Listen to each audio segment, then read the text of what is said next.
ओम शांति। ओम शांति।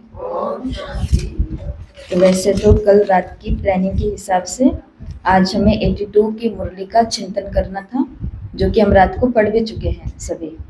लेकिन सुबह अमृत वेले के बाद ये ख्याल आया कि क्यों ना आज भट्टी के 50वें दिन हम सभी 46 की 46 मुरलियों को डेट और शीर्षक के हिसाब से जो टाइटल है उसके 2-2, 3-3 मेन पॉइंट सुन लें कि बाबा ने 82 की मुरली में हमें कौन सी, 81 की मुरली में बाबा ने हमें क्या क्या शिक्षाएं दी हैं। तो अगले 30 मिनट के अंदर हम 46 मुरलियों का सार निकालेंगे और उस सार को सुन लेंगे। याद करने के लिए नहीं कह रहे हैं, आपसे कुछ पूछेंगे भी नहीं, ऐसा नहीं है कि आपका कोई सरप्राइज टेस्ट हो रहा है, ऐसा नहीं है, बस सुनने के लिए कहा है। किस लिए? ताकि हमको वो सारी स्मृतियां एक साथ आ जाए कि पिछले इन 49 दिनों के अंदर, है ना, लगभग 48 दिन थे, वैसे एक दिन तो वो नियमों का रखा था। तो इन 46 मुरलियों के अंदर हम क्या क्या सुन के गए हैं उसका तंत्र सार अभी हम सुनेंगे। तो पहली मुरली थी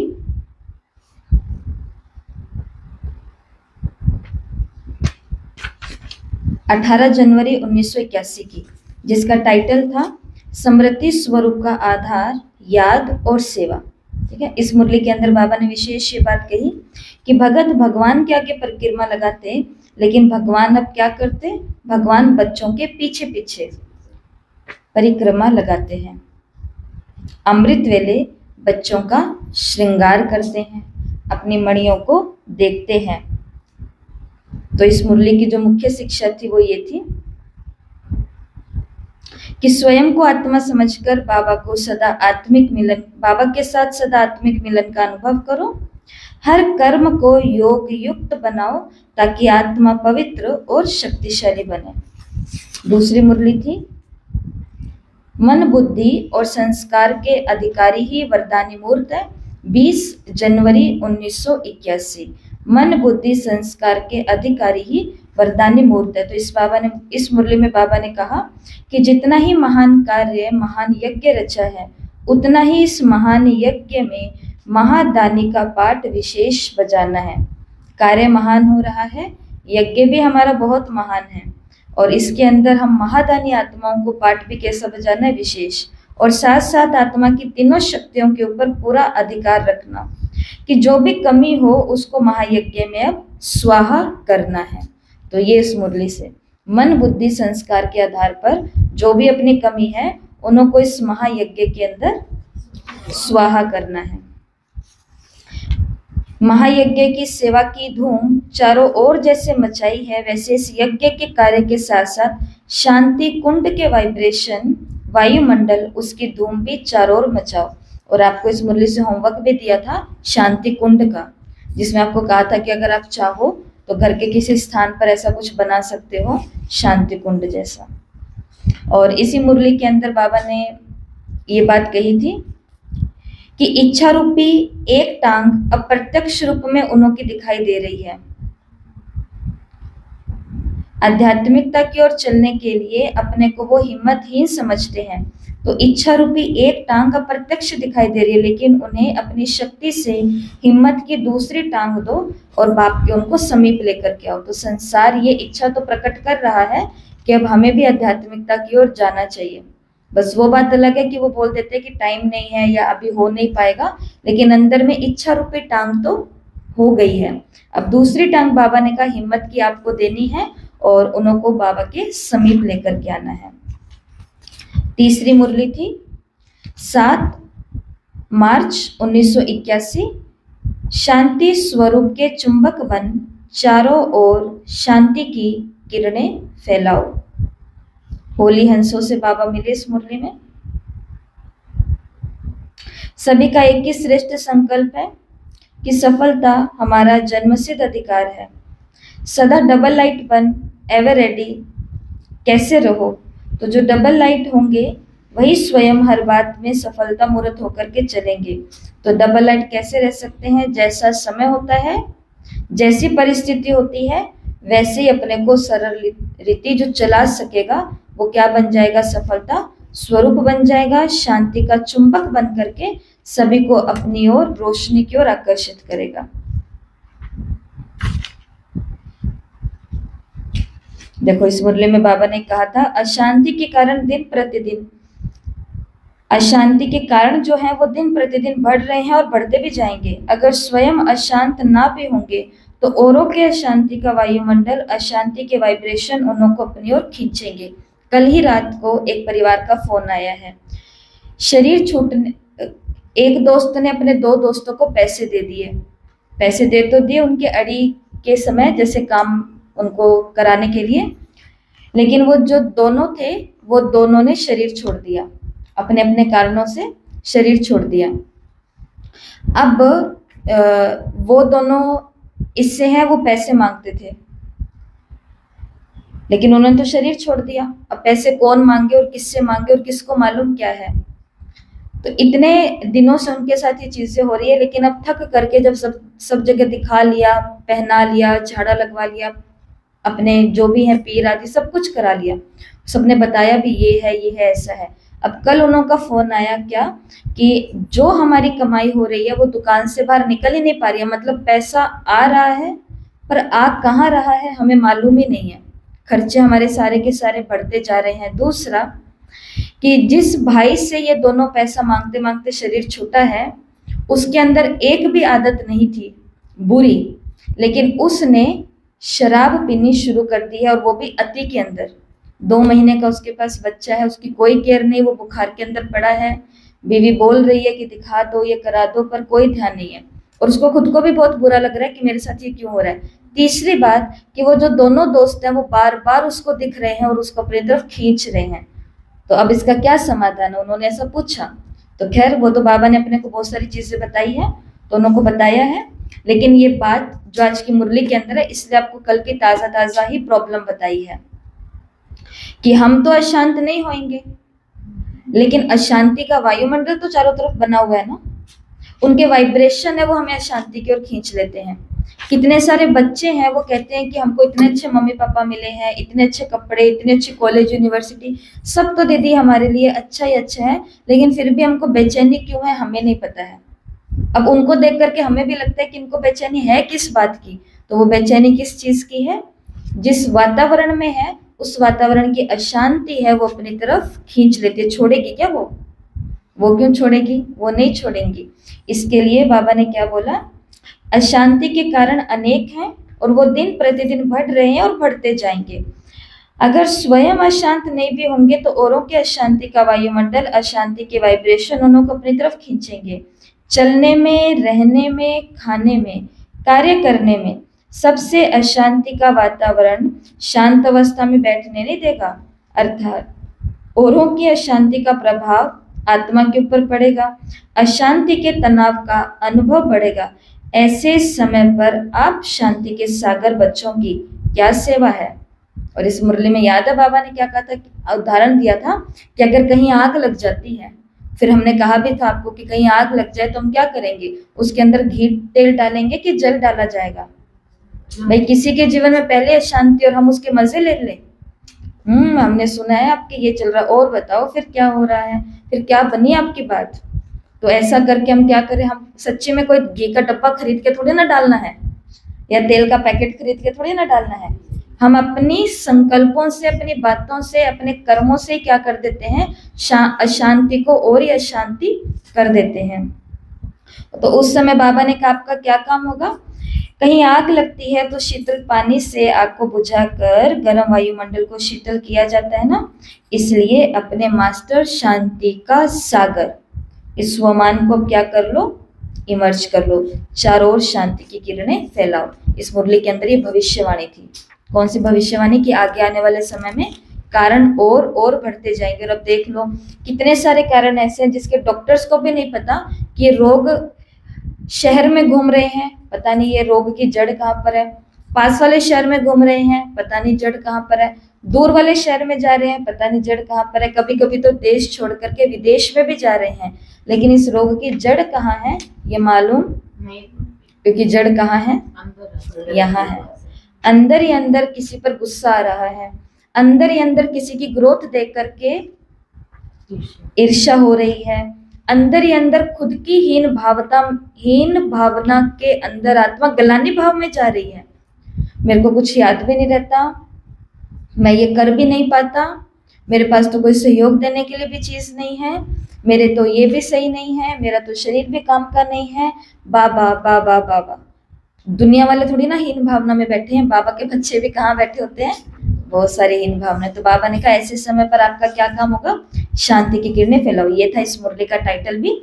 तो ये मुरली के अंदर की बात आपको बता दी। तो बाबा ने हे शांति देवा ऐसे करके कहा कि भगत आपको पुकार रहे हैं। ठीक है जी। 9 मार्च 1981 की मुरली। मेहनत समाप्त कर निरंतर योगी बनो। तो इस मुरली के अंदर बाबा ने हमें हमारा स्लोगन याद दिलवाया था, पवित्र बनो योगी बनो, जो पहले पहले आते ही जन्म का वरदान है। तो एक बच्चे हैं जो योगी जीवन वाले हैं और दूसरे हैं जो योग लगाने वाले हैं, और तीसरे हैं जैसे आजकल नौकरी करने वाले होते हैं, कमाया और खाया लेकिन स्टॉक नहीं जमा करते, वो खुशी में सदा नाचने वाले नहीं होते, मेहनत के कारण वो दिल शिकस्त रहते हैं और कभी दिल खुश हो जाते हैं। तो 3 प्रकार के बच्चे थे यहाँ पर।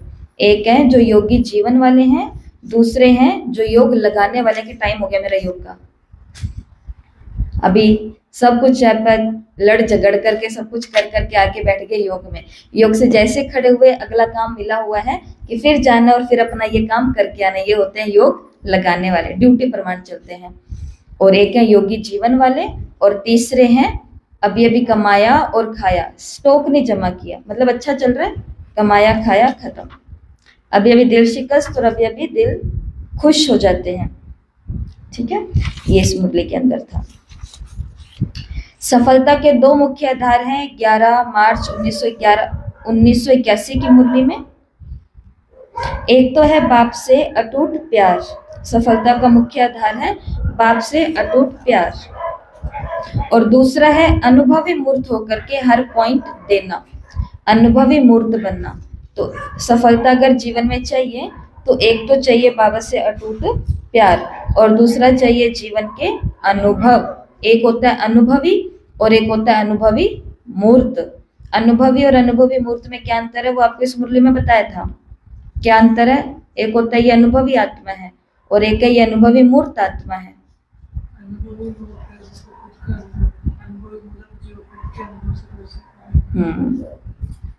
अनुभवी का मतलब होता है कि भाई हमने धूप में थोड़ी ना बाल सफेद किए हैं, लोग बोलते हैं ना बड़ी उम्र वाले कि भाई हमें अनुभव है। और अनुभवी मूर्त क्या होते हैं, जो अपने कर्मों से औरों को भी क्या कर रहे होते हैं, अनुभवी बना रहे होते हैं। तो ये सफलता के 2 आधार हैं। तो किस किस को अपने इस ब्राह्मण जीवन में सफलता चाहिए, सभी को चाहिए ना। तो उसके लिए बस 2 ही काम करने, एक तो शिव बाबा से अटूट प्यार रखना है, बीच में कोई स्वार्थ डर भय नेम इसको राज्य उसको राज्य करना ये कुछ नहीं आए। तो शिव बाबा से अटूट प्यार होना चाहिए और दूसरा क्या होना चाहिए, गलतियां किससे नहीं होती। उस दिन भी आपको कहा था कि सिर्फ एक ही स्टेज है जहां से कोई गलती नहीं होगी, और वो कौन सी स्टेज है, मर जाना।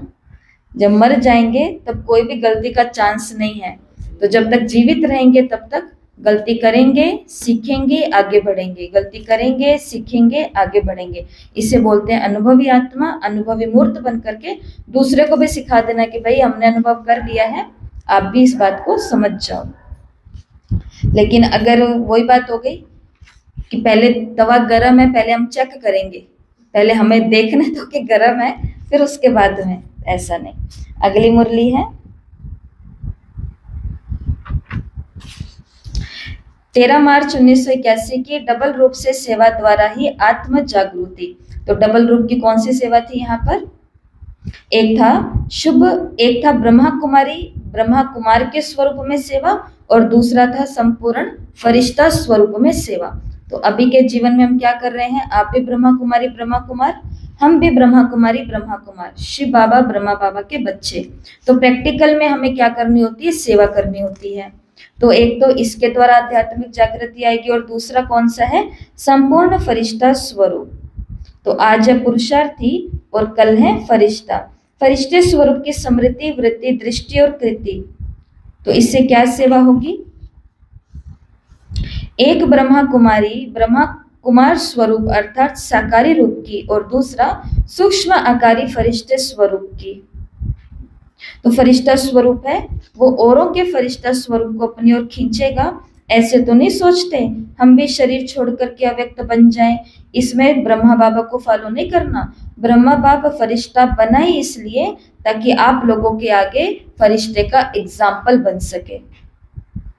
साकार रूप में ना होते वे भी फरिश्ते रूप से साकार रूप के समान ही ब्रह्मा बाबा ने सभी को साक्षात्कार कराए। तो इसलिए हमें भी शरीर छोड़ करके फरिश्ता नहीं बनना, शरीर के साथ ही हमें क्या बनना है, ब्रह्मा कुमारी और संपूर्ण फरिश्ता बन करके सेवा करनी है। और इस मुरली के अंदर बाबा ने कहा था कि अभी ये चारों ओर आवाज फैल रहा है कि सफेद वस्त्रधारी कौन है, कहाँ से आई है। वैसे ही चारों ओर अब फरिश्ते स्वरूप के साक्षात्कार भी हो। और याद आपको इस मुरली से होमवर्क दिया था, श्वेत वस्त्रधारी और श्वेत लाइटधारी, सफेद वस्त्रधारी और सफेद लाइटधारी। तो सफेद वस्त्रधारी कौन है, ब्रह्मा कुमारी ब्रह्मा कुमार, और सफेद लाइटधारी कौन है, संपूर्ण फरिश्ता। तो मुरली का टाइटल याद रखने से मुरली याद आएगी, डबल रूप से सेवा द्वारा ही आध्यात्मिक जागृति होगी। तो डबल रूप की सेवा। 15 मार्च 1981 की मुरली है, स्वदर्शन चक्रधारी तथा चक्रवर्ती ही विश्व कल्याणकारी है।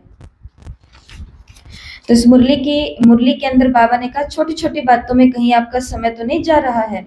ऊंची स्टेज पर स्थित हो, विशाल कार्य आपको दिखाई दे रहा है। धर्मात्माओं के भी कल्याणकारी मास्टर परमात्मा क्या सोच चलता है, विश्व के उद्धार मूर्त को इन आत्माओं के उद्धार मूर्त का संकल्प उत्पन्न होता है। यह स्वयं के उद्धार करने में बिजी हो, अपने सेवा केंद्र में ही बिजी हो, सर्व आत्माओं के पिता के बच्चे हो, तो सर्व आत्माएं आपके भाई हैं। तो हे मास्टर नॉलेजफुल, अपने भाइयों की तरफ संकल्प की नजर भी कभी जाती है या अपनी ही बातों में सब है गवा रहे हो। मुरली के अंदर बाबा ने बोला, अब क्या बनो, चक्रवर्ती बनो, चक्कर लगाओ, कहाँ कहाँ पर मेरे भाई है, सब जगह भाई है, किसको जरूरत है, और स्वदर्शन चक्रधारी बनो। ठीक है, आ रहा है समझ में? ऐसे तो नहीं लग रहा कि रेलगाड़ी चल रही। ठीक है। 17 मार्च 1981, इस सहज मार्ग में मुश्किल का कारण और उसका निवारण। तो बताओ, इस मुरली का टाइटल सुनकर के आपको क्या लग रहा है कि सहज मार्ग में मुश्किल का कारण क्या होगा और उसका निवारण क्या होगा? क्यों होगा, कैसे होगा, और सुनाओ।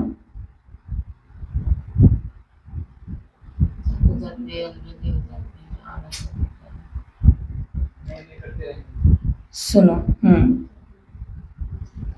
इतना सहज इस ज्ञान को अनुभव करते हो या मुश्किल लगता है? एक तो अनुभव के आधार के कारण सहज है,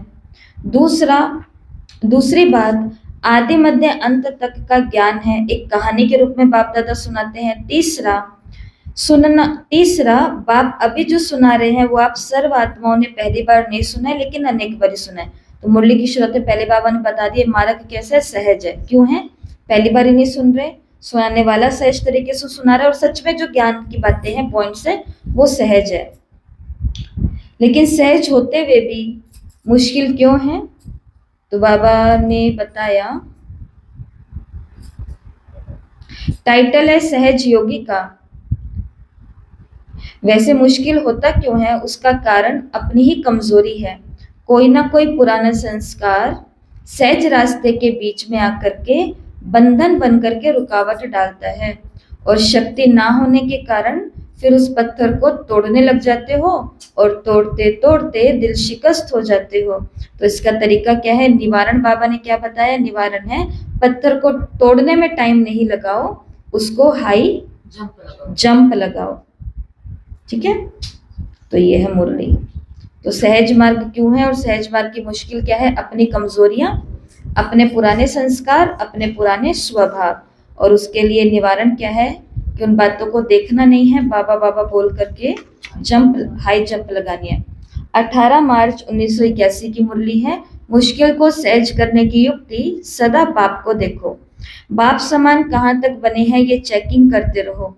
एक एक गुण, एक एक शक्ति को सामने रख करके चेक करो कि कितने प्रतिशत आई है। चलने वाले की कोई कमजोरी है जो मुश्किल लगता है, जो औरों को की भी मुश्किलों को सहज करने वाले हैं, वो स्वयं क्यों मुश्किल अनुभव करते हैं? कारण है क्योंकि बाप को देखने के बजाय इनको देखने लग जाते हैं, बातों को देखने लग जाते हैं। यहाँ पर चल क्या रहा है? भगवान के घर में भी ऐसा होता है क्या? हाँ जी, होता है। क्योंकि भगवान के घर में भी 23 घंटे कौन सी दुनिया में रहने वाले लोग आते हैं? जो संसार में रहते हैं। तो संसार के सारे संस्कार स्वभाव है, अगर जो अपने ऊपर मेहनत नहीं करेगा तो फिर यहाँ पर आकर के वो टक्कर तो खाएंगे ना। तो ये होगा। तो बाप को देखने के बजाय बातों को देखने लग जाते हो, और बातों में जाने से फिर क्वेश्चन पैदा होते हैं। अगर बाप को देखते तो बिंदु बन जाते। बातें तो वृक्ष है और बाप है बीज। आप विस्तार वाले वृक्ष को हाथ उठाना चाहते हो, इसलिए ना बाप हाथ में आता है और ना वृक्ष हाथ में आता है। बातें हाथ में आएंगी? बैठे करते रहो, ये क्यों हो रहा है, किस लिए हो रहा है, कैसे हो रहा है, वो टाइम वेस्ट है। वो जिनका हो रहा है उनका हो रहा है, अब होने दो, क्या करें इसमें। हाँ, हम कहीं पर समाधान बन सकते हैं तो फिर तो कुछ बात अपने हाथ में लेनी है। पेड़ को मानो उस बात को अपने हाथ में लो, नहीं तो बाबा ने कहा बातों के चक्कर में ना बाप हाथ में आया ना वो बात हाथ में आई। बात भी नहीं पता चली कि शांति हो कैसे गई, आखिर वो बात थी क्या और ये खत्म कैसे हुई इनकी बात। ये दोनों तो बिल्कुल अलग अलग थे, आजकल ये दोनों साथ साथ कैसे दिखते हैं, तो पता ही नहीं चला, क्योंकि हम बात के चक्कर में रह गए, हमारे हाथ में कुछ भी नहीं आया। तो ये विस्तार जो है ना, ये एक जाल बन जाता है जिसमें आप खुद ही फंस जाते हो। तो अपने आप को बिजी रखने का तरीका सीखो। सेवा की धुन में सदा लगे रहो, डेली डायरी बनाओ। तो ये थी मुरली। मुश्किल को सहज करने की युक्ति है बाप को देखो। तो बाप को देखना, बातों को। तो बाप क्या है? बीज है। बातें क्या है? वृक्ष है। तो बाबा ने कहा समय निकलने के बाद में ना वृक्ष हाथ में आएगा ना बाप हाथ में आएगा। 19 मार्च 1981 की मुरली है, विश्व के राज्याधिकारी कैसे बने। तो कैसे बनेंगे विश्व के राज्याधिकारी? हाँ, जब स्वराज्य अधिकारी बनेंगे। अभी के अधिकारीपन वाले ही 21 जन्म के लिए विश्व के राज्य अधिकारी बनेंगे। सभी राज्य कारोबारी आपके लॉ एंड ऑर्डर्स में हैं। 1-2 जन्म के राज्य बन जाएंगे, नहीं तो, और बनना चाहते हो 21 जन्म के या कभी कभी के, यहाँ के संस्कारी वहां चलेंगे, इसलिए सदा के राज्य बनना पड़ेगा। माना रावण को लकीर के अंदर नहीं आने देना है, सच्ची सीता बनना है। ठीक है। सच्ची होली कैसे मनाएं? 21 मार्च 1981 कैसे मनाएं सच्ची होली?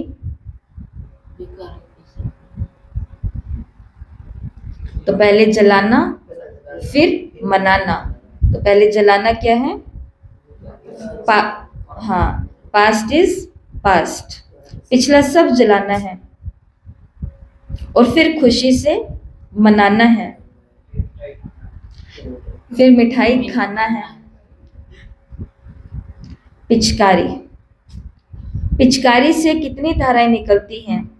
आजकल एक ही पिचकारी से भिन्न भिन्न रंग डालते हैं, और वो रंग लगने के बाद तो बेरंगी हो जाते हैं, इसलिए उन्हें वस्त्र और अपनी सूरत को फिर ठीक करना पड़ता है। और आपका रंग इतना श्रेष्ठ और प्रिय है, जिसको जितना लगाओ तो कहेंगे कि और लगाओ और लगाओ। तो इस प्रकार से खुशी की धाराओं की पिचकारी 1-2 को लगाते जाओ, परमात्मा मिलन को मनाते जाओ। तो इस मुरली में बाबा ने 4 पिचकारियां बताई थी, जो यहाँ पर दिख रही है। एक, मैं श्रेष्ठ आत्मा हूं, तो ये वाली पिचकारी। दूसरा,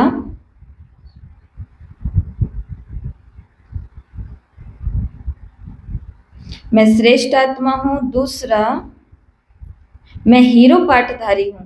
तीसरा, सर्व शक्तियों की पिचकारी। और चौथा, ज्ञान के मूल पॉइंट्स की पिचकारी। तो ये 4 पिचकारियां थी। बाबा ने कही चारों पिचकारियां सब पर चलाओ और सच्ची होली मनाओ। 23 मार्च 1981 फर्स्ट या एयर कंडीशन में जाने का सहज साधन। तो फर्स्ट प्राइज लेने के अधिकारी वो बच्चे बन जाते हैं जो 5 बातों में संपन्न बनते हैं। एक एक लाइट का ताज, दूसरा जैसे मस्तक में तिलक चमकता है वैसे भाई भाई की स्मृति, तीसरा नैनों में रूहानियत, होठों पर, चौथा होठों पर प्रभु प्राप्ति, और लाली कौन सी है? बाप भी लाल, आत्मा भी लाल, घर भी लाल, और बाबा के सभी बच्चे भी लाल। याद है? तो बाबा ने कहा इधर क्या होना चाहिए? ताज, इधर क्या होना चाहिए? तिलक, इधर क्या होना चाहिए? रूहानियत, इधर क्या होनी चाहिए? लाली, और होठों पर क्या होनी चाहिए? मुस्कान। तो बाबा ने कहा बस ये 5 चीजें रखनी है, इससे कहाँ पहुंच जाएंगे? एसी वाले डब्बे या फर्स्ट कोच के अंदर पहुंच जाएंगे। ठीक है, ये मुरली का सार था। बाकी बहुत सारी बातें हैं, पर ये इसमें बाबा ने लाल चश्मा पहनने के लिए बोला था, और लाल चश्मे आपने बना करके भेजे भी थे, याद आ रहा है? तो वो ये मुरली थी कि सब कुछ क्या दिखे? लाल लाल। वो कबीरदास जी का ही तो है ना, लाली देखन मैं गई, लाली देखन मैं चली, तो सब कुछ लाल लाल हो गया। उसके अंदर ऐसा ही है, एक ही लाइन याद रहती है। पिछली बारी जब भट्टी की थी तब भी एक ही लाइन याद थी कि लाली देखन मैं गई। अब जब जीभ के नीचे बहुत सारा कुछ चल रहा होता है परंतु वो आ नहीं रहा होता बाहर, पर उसमें ऐसे ही है। मतलब देखो, उन्होंने भी अपने दोहों के अंदर ये स्पष्ट किया कि वो भी लाल है, उसके बच्चे भी लाल हैं, सब कुछ लाल ही लाल है। तो 5 श्रृंगार कौन से हैं? बताओ। फर्स्ट प्राइज का ताज है, मस्तक पर भाई भाई का तिलक है, नैनों में रूहानियत है, होठों पर प्रभु प्राप्ति की मुस्कान है, और इधर क्या है? लाली। ठीक है, ये है। 25 मार्च 1981 महानता का आधार है संकल्प, बोल और कर्म की चेकिंग। तो जो भी संकल्प करो, बोल बोलो, कर्म करो, संबंध संपर्क में आओ, सिर्फ एक चेकिंग करो कि क्या ये सब बाप समान है? मुरली पूरी कि क्या ये सब बाप समान है? तो महानता का आधार है संकल्प, बोल और कर्म की चेकिंग। तो संकल्प, बोल, कर्म में क्या चेकिंग करेंगे कि क्या ये बाप समान है? जो मैं सोच रही हूँ मेरी जगह बाबा होते तो कैसा सोचते? जो मैं रिश्ता निभा रही हूँ क्या मेरी जगह बाबा होते तो ऐसे निभाते? मैं जो कर रही हूँ क्या मेरी जगह बाबा होते तो ऐसा करती? ऐसा। 29 मार्च 1981 ज्ञान का सार है मैं और मेरा बाबा। तो सभी पॉइंट्स का सार एक ही बिंदु में आ जाता है। कोई भी कर्म करते हुए ये स्मृति रहे कि मैं ज्योति बिंदु इन कर्म इंद्रियों के द्वारा कर्म कराने वाला हूँ। ये पहला पाठ। और 2 शब्द केवल काम में लो, एक है मैं और दूसरा है मेरा। बस ये 2 शब्द बोलते रहो। आज इन्हीं समस्याओं के बंधनों को काटने का दिन है, वो भी 2 तरफ जब मिलती है। कौन? कैंची। कैंची भी आप लोगों ने बनाई थी। कैंची जब 2 तरफ से मिलती है तो रिबन क्या हो जाता है? कट जाता है।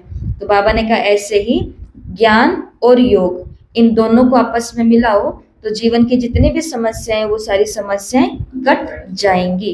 तो ज्ञान का सार है मैं और मेरा बाबा, और इसमें जिक्र हुआ कैंची का। 27/3/1981 बाप पसंद, लोग पसंद और मन पसंद कैसे बने? कैसे बने? कैसे बने?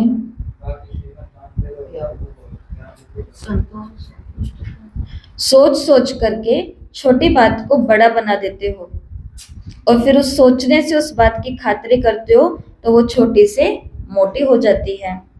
पेपर आया तो उसको करना है। पेपर क्यों आया ये क्वेश्चन थोड़ी ना होता है।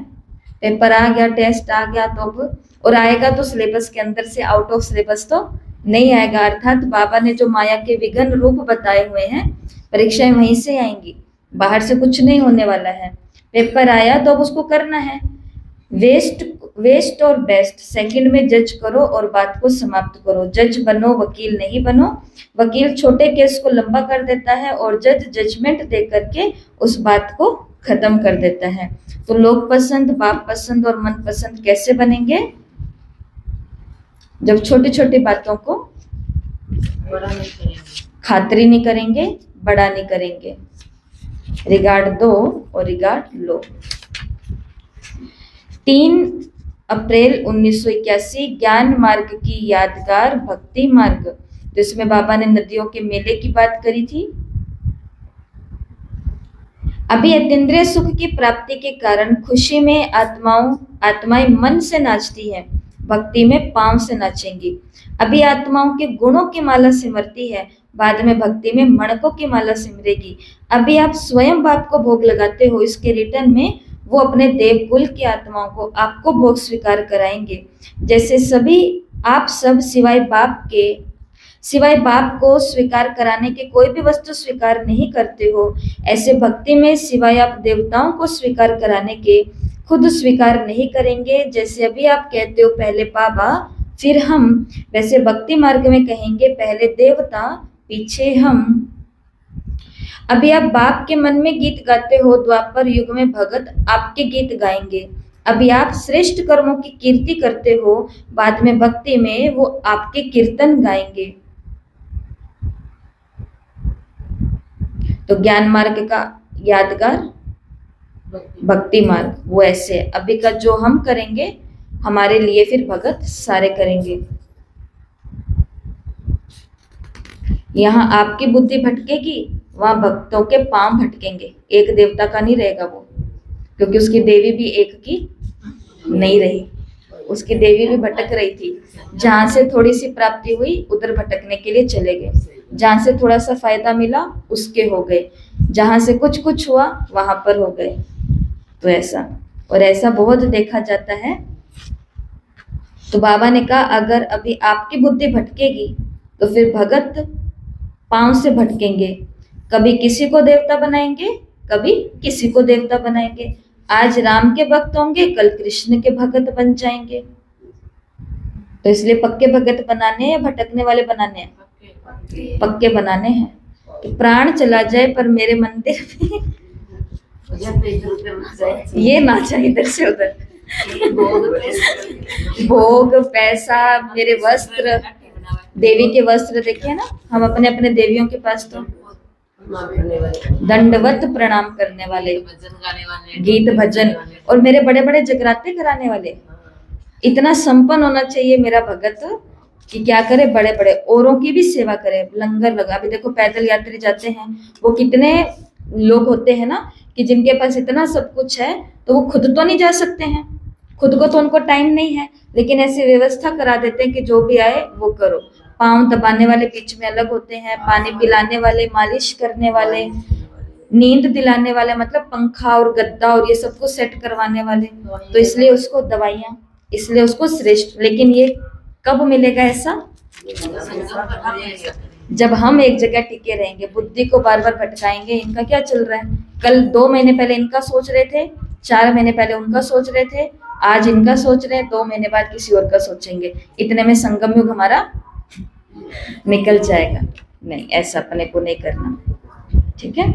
आप यहाँ पर दिल शिकस्त के उल्हाने देते हो, किसको? बाबा को, कि बाबा मेरा ये भी नहीं हुआ, आज बाबा रिश्तेदार आ गए, आज बाबा माया आ गई, मेरा ये नहीं हुआ। बाबा कहते हैं यहाँ पे आप उल्हाने दोगे, उधर भगत आपको उल्हाने देंगे। तो बाबा ने पॉजिटिव और नेगेटिव सारी बातें बताई है।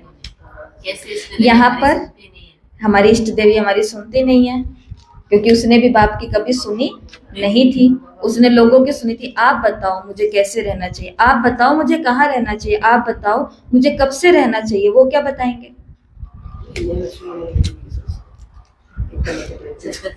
बाबा ने कहा यहाँ आपने एकाग्र होंगे, भक्ति में आपके भगत कभी एकाग्र नहीं होंगे।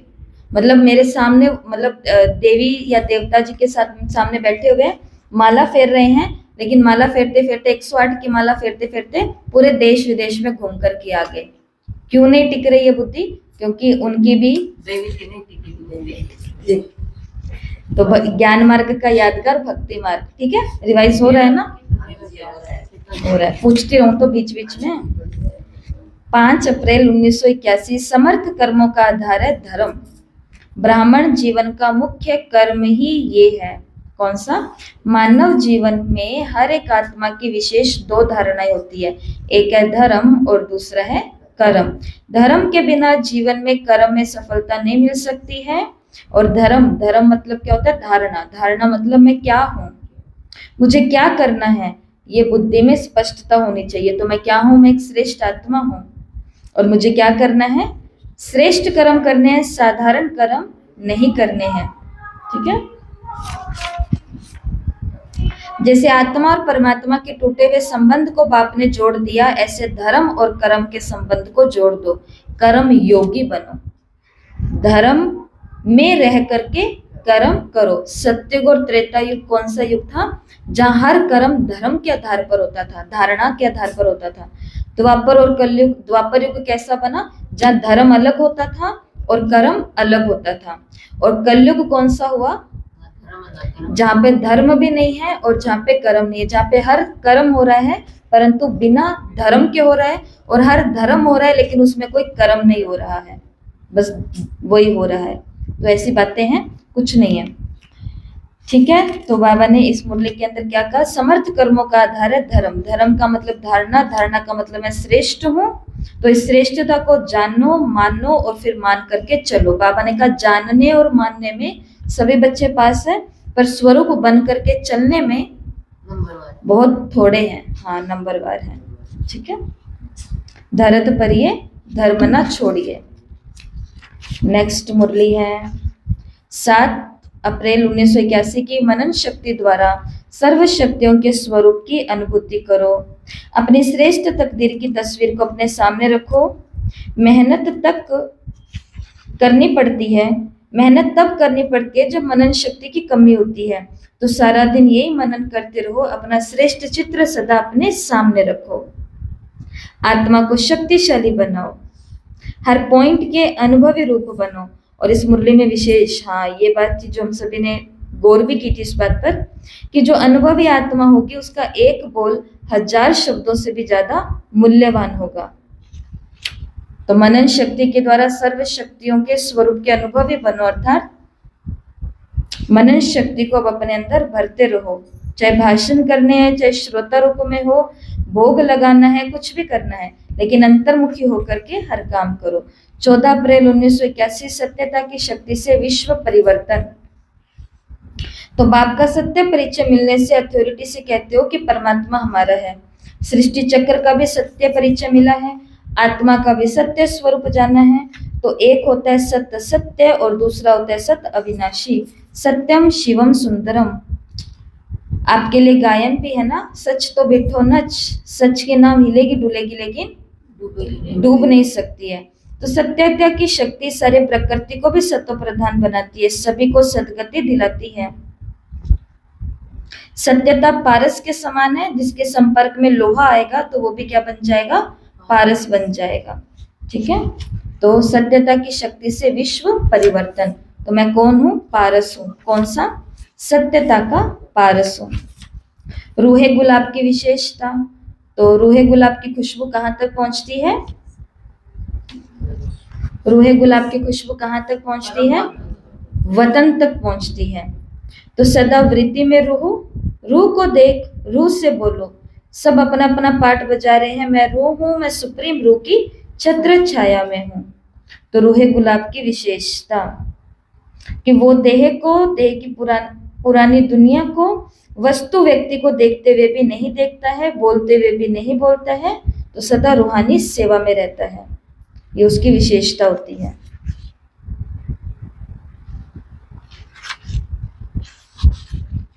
अगली मुरली है नंबर 1 तकदीरवान की विशेषता। 15 अप्रैल 1981। तो नंबर 1 तकदीरवान आत्मा एक बाप की संतान होने के कारण भाई भाई उन्हों को लगती है, सबके प्रति शुभ भावना शुभकामना होती है, बेहद का परिवार समझते हैं। तकदीरवान आत्मा हर संकल्प और कर्म को, हर बात को त्रिकालदर्शी स्थिति में स्थित होकर के देखती है। उनके सारे क्वेश्चन समाप्त हो जाते हैं। तो यह है तकदीरवान आत्मा की विशेषता कि वो सर्व के प्रति क्या रखती है? शुभ भावना शुभकामना, सभी को भाई भाई की स्नेहिल दृष्टि से देखते हैं और हर कर्म हर बात से पहले त्रिकालदर्शी बनते हैं। और सच में ये तकदीर की बात है। किसी किसी को इतनी भी तकदीर नहीं प्राप्त हुई है कि वो सबको अपना समझ सके। किसी की तकदीर इतनी बुरी है कि वो अपनों को भी अपना नहीं समझते हैं, उनको भी सारा दिन शक की निगाहों से देखते हैं। तो ये तकदीरवान है। 2 अक्टूबर 1981 सदा मिलन के झूले में झूलने का आधार। तत्वम। मिलन के झूले में कौन झूल सकता है? तत्वम। बाप दादा आदिकाल से तत्वम का वरदान ही दे रहे हैं। संकल्प और स्वरूप दोनों में तत्वम के वरदानी, कर्म और धर्म में दोनों में तत्वम के वरदानी। ऐसे वरदानी सदा समीप और समान रहते हैं। तो तत्वम, कौन तत्वम? किसके जैसा बनना है? बाप समान बनना है। तो जो बाप समान होंगे वो सदा मिलन के झूले में झूलते रहेंगे। बाप से अकेले तो नहीं होते हो ना, सदा साथ में रहो। बाकी छोटे छोटे बच्चे जो है वो झमेले में फंस जाते हैं, और झमेले अनेक हैं और मेला एक है। मेला एक है, और इसमें आपको होमवर्क दिया था झमेलों की।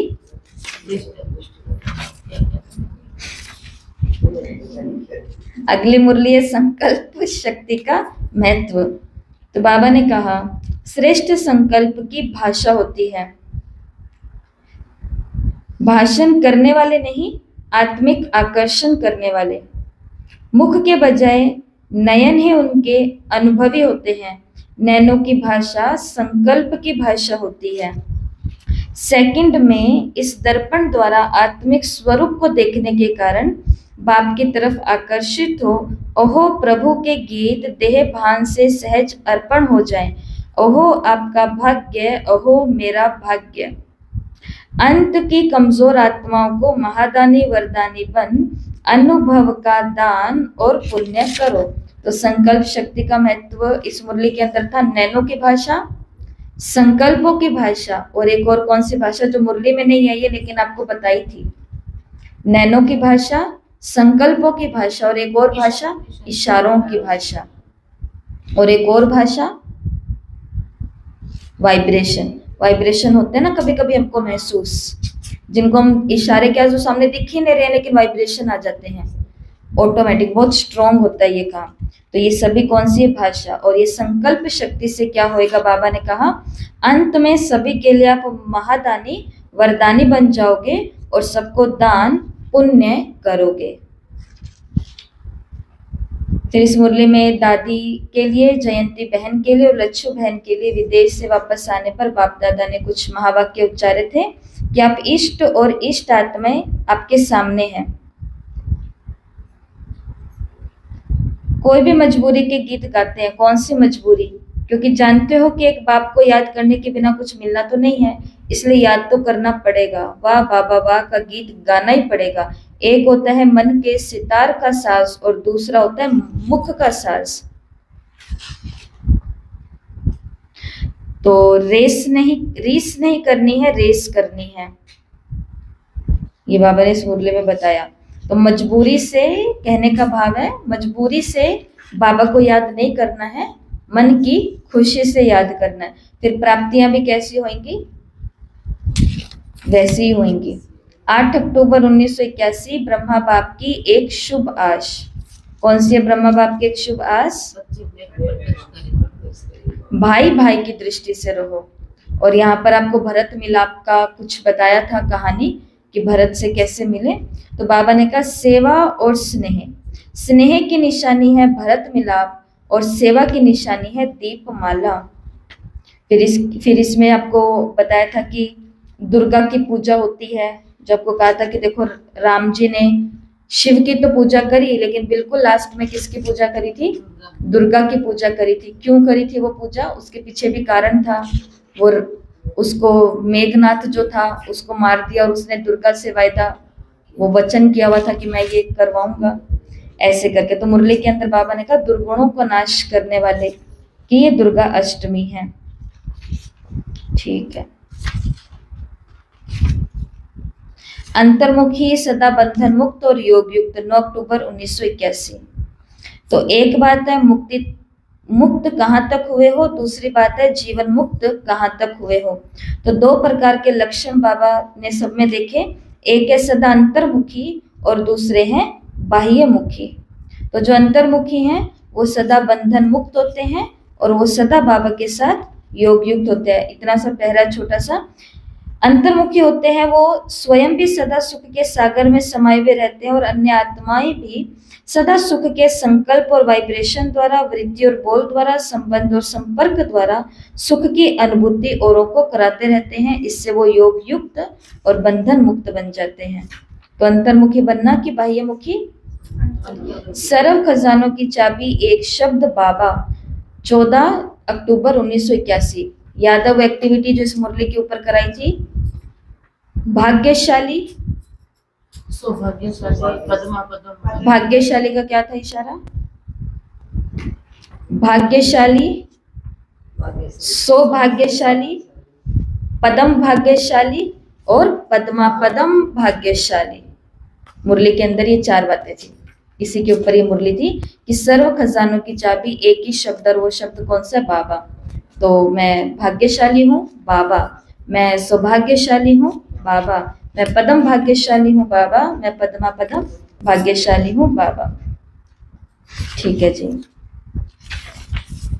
सभी परिस्थितियों का समाधान उड़ता पंछी बनो। 17 अक्टूबर 1981। तो इस मुरली को हमने कैसे याद किया था?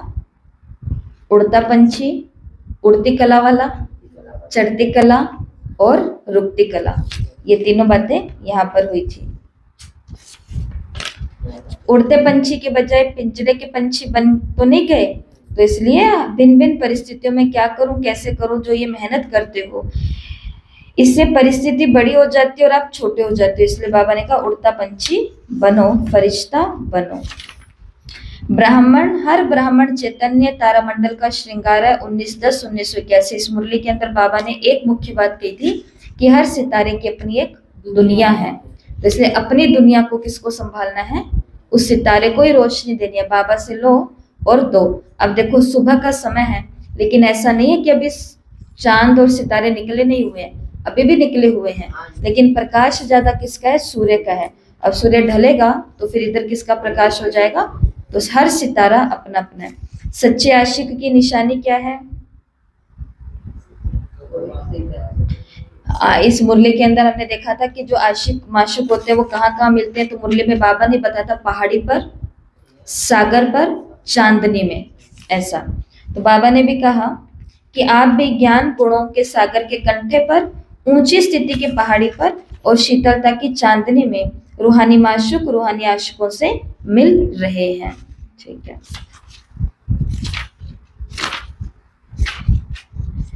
दीपावली के शुभ अवसर पर अव्यक्त बाप दादा के द्वारा उच्चारे गए महावाक्य 27 अक्टूबर 1981। इस मुरली के अंदर बाबा ने कहा था पूरा का पूरा आकाश और धरती आपके लिए एक बेहद का हॉल बन जाएगा, और ये प्रकृति के जो तत्व हैं ये इस हॉल की क्या बन जाएगी? दीवारें बन जाएंगी। चारों ओर कितनी भी किसी तत्व द्वारा हलचल हो, लेकिन जहां आप प्रकृति के मालिक होंगे वहां प्रकृति भी दासी बनकर के सेवा करेगी। प्रकृति सहयोग की ही माला पहनाएगी। जहां आप प्रकृति जीत ब्राह्मणों का पाम होगा, स्थान होगा, वहां कोई भी नुकसान नहीं होगा। एक दो मकान आगे नुकसान होगा, लेकिन आप सेफ हो जाओगे। तो इसके लिए क्या करना है? प्रकृति की रक्षा करनी है, प्रकृति को सकाश देना है। और कल भी आपको एक बात बोली थी, बाबा का ये जो वायदा है, दाल रोटी मिलेगी, या आज की मुरली के अंदर अब जो आपने सुना कि प्रकृति मदद करेगी, तो ये ऐसे नहीं होता है, उसके बहुत पहले बहुत काल से कुछ करना होता है। तो दाल रोटी के लिए क्या करना पड़ेगा? सच्चाई, सफाई और सेवा। प्रकृति भी हमारे लिए सब कुछ करे, उसके लिए क्या करनी पड़ेगी? इसकी सच्चाई, सफाई और सेवा। मतलब इस प्रकृति के अंदर रहने वालों को सुख देना पड़ेगा। 29 अक्टूबर 1981 बाप बच्चों का रूहानी मिलन।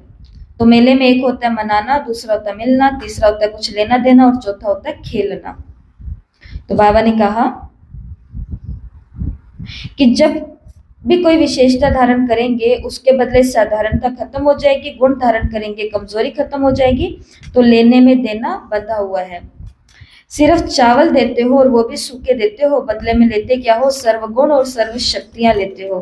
तो सुदामा का मिसाल है कि लाया लेकिन कच्छ में छिपा करके लाया, तो खींच करके लेंगे तो देख करके लेना, उसमें कमी पड़ जाती है ना, दोनों बातों में कमी है, दोनों बातों में अंतर है। 1 नवंबर 1981 सेवा की सफलता की कुंजी, तो सेवा की सफलता की कुंजी क्या थी? दो, दृढ़ संकल्प। हाँ, खुद और खुदा, ये 2 बातें थी।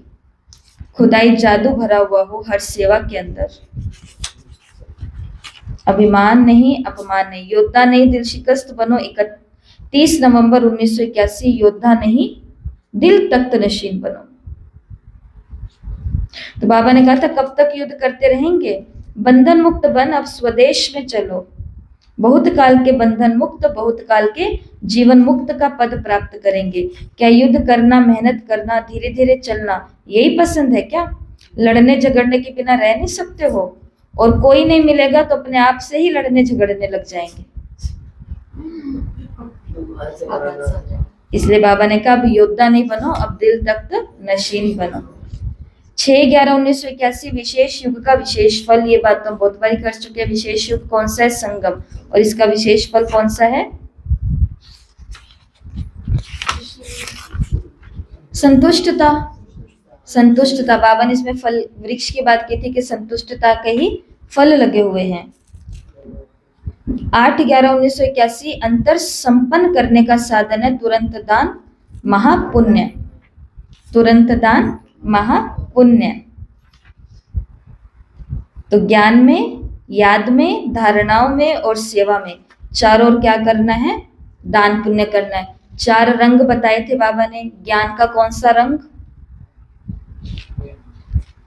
सुनहरी। योग का?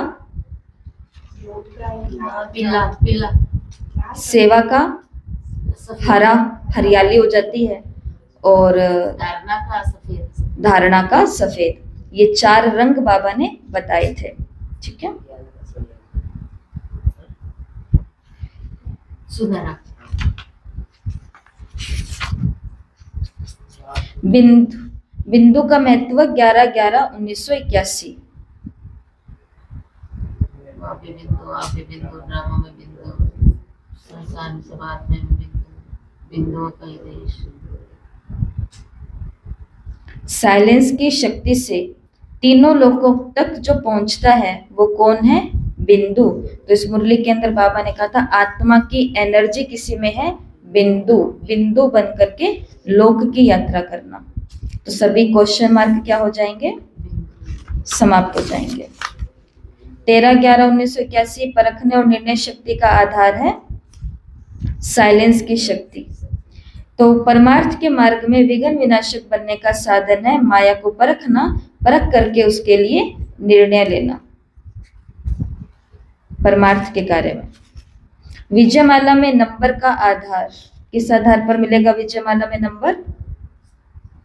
तो जितना अभी बाप के द्वारा सिमरनी माला में आएंगे उतने ही विजयमाला के नजदीक आएंगे। मतलब ऐसे कोई काम करने पड़ेंगे कि हर बात में पहले बाबा को कौन याद आए? हम याद आए। तो बाबा ने कहा विजयमाला में आ जाएंगे। टीवी में बाबा ने कहा सब कुछ देखता हूँ, फर्स्ट डिवीजन वालों को, सेकंड डिवीजन वालों को, थर्ड डिवीजन वालों को। 18/11/1981 संपूर्णता के समीपता की निशानी। हर एक आत्मा की अपनी संपूर्ण स्टेज है। जैसे ब्रह्मा बाबा पुरुषार्थी और संपूर्ण दोनों स्टेज देखी, तो अपने भी इन दोनों स्वरूपों को अपने सामने देखना है। अभी का भविष्य और भविष्य का, अभी का फरिश्ता और भविष्य का देवता पद। ठीक है, अभी हमारा समय हो गया है पूरा। तो अब बची हुई लगभग, छोड़ो तो छूटो, ये 4-5 मुरलियां हैं। ठीक है, इन मुरलियों का आप देख लेना सार। अब आज का काम क्या है? तो 50वां दिन है भट्टी का। 1981 की 46 मुरलियां हैं। और आज का टास्क है कि जिनका भी जिस मुरली का होमवर्क रहा हुआ है, बीच में गैप डल गए थे ना, कई आप लोगों के हो सकता है कई होमवर्क नहीं आए, तो आज देखना कौन से मुरली के मेरे नोट्स नहीं तैयार हैं, उस मुरली का होमवर्क कर लेना आज के दिन में कंप्लीट। ठीक है, और बाकी जो रही हुई है उनको भी आप देख लेना। ओम शांति। 1 minute silence.